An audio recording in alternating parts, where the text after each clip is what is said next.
Lord, tama na po. Have you experienced the difficult season when trials didn't seem to end? Hindi ka pa nga tapos sa isang problema, may bagong issue ka na naman na kailangan harapin. You're physically and emotionally exhausted. Gusto mo nang sumuko pero hindi pwede. Kaya nakiusap ka na lang sa Diyos, Lord, tama na po, hindi ko na to kaya. Ganyan din ang naramdaman ni Job noon. Tahimik siyang namumuhay kasama ang kanyang pamilya nang dumating ang sunod-sunod na problema. How did Job cope? In Job chapter 1 verse 20, after hearing the events that had taken place, Job mourned and praised the Lord. In the next chapters, however, we see him pouring his heart out to the Lord, questioning him. Na-offend kaya si God?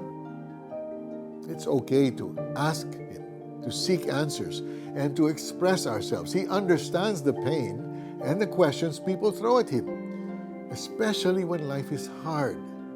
God is patient and compassionate. We are always free to express our exasperation to him. Sometimes he might give us the answers, but often he does not.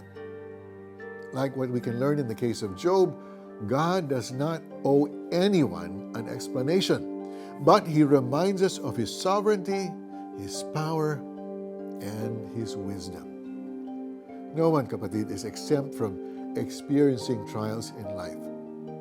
Problems happen to everyone, but people's responses vary. Some accept the challenges and carry on, while others harbor bitterness towards God. Ikaw, when you face many problems, do you handle it like Job? Let's pray. Lord, forgive me when I complain when my life is hard.